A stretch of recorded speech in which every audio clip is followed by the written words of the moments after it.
The last video हमने French revolution का छोटा सा इंट्रोडक्शन पढ़ा था, जिसमें बहुत ही सिंपल वे में बताया गया था कि फ्रेंच रेवोल्यूशन हुआ क्यों। हमने पढ़ा कि किंग बहुत पावरफुल था, लोगों से हाई टैक्सेस लेता था और लोग बहुत भूखे और गरीब थे।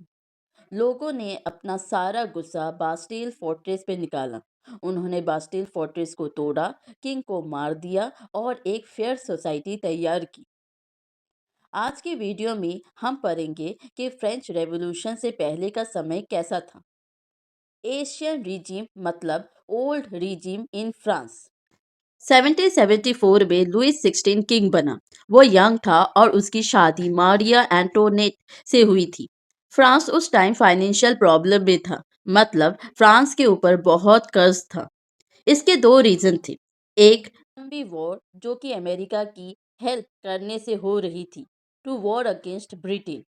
और दूसरा, वार्सेल पैलेस का लेविश खर्चा।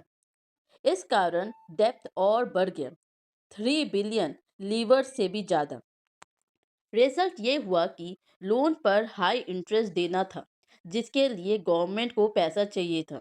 और इस प्रॉब्लम का सलूशन उनके पास था, टैक्सेस का सिस्टम। किंग ने खर्चा चलाने के लिए टैक्सेस बढ़ाए, बट सिर्फ थर्ड एस्टेट कॉमन पीपल को ही टैक्स देना पड़ता था। रिच लोग टैक्स नहीं पे करते थे। French society three estate system.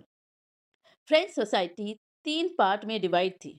First estate कलिजी, church के लोग थे, कोई टैक्स नहीं देते थे, लोगों से तीथे टैक्स लेते थे। सेकेंड एस्टेट नोबिलिटी, राजा के रिलेटिव्स और रिच नोबल्स को कहते थे, वो भी कोई टैक्सेस नहीं देते थे।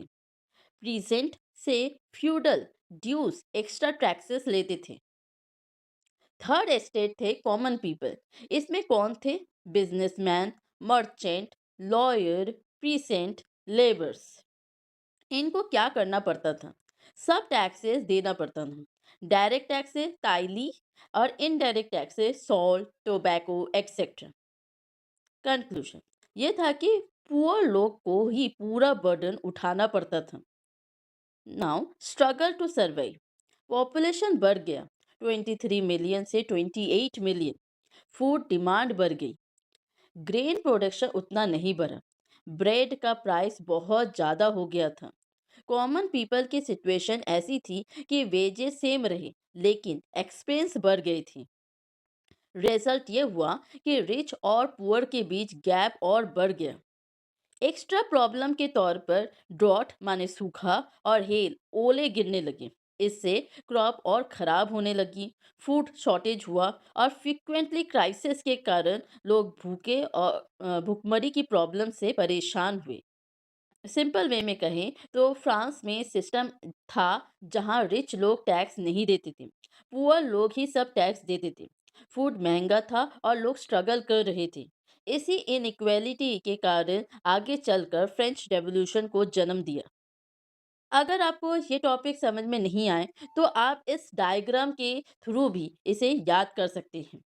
According to the diagram, French revolution के पहले किंग बहुत पावरफुल था, लोगों से हाई टैक्सेस लेता था और लोग बहुत गरीब और भूखे थे।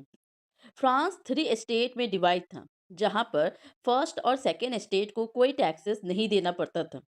सब टैक्सेस सिर्फ थर्ड एस्टेट को ही देना पड़ता था।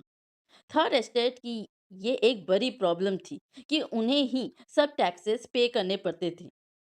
दूसरी प्रॉब्लम थी कि पॉपुलेशन बढ़ रही थी, बट फूड प्रोडक्शन उस हिसाब से नहीं बढ़ रहा था, जिस कारण ब्रेड का प्राइस जो कि वहाँ का कॉमन फूड है वो इंक्रीज हो गया था।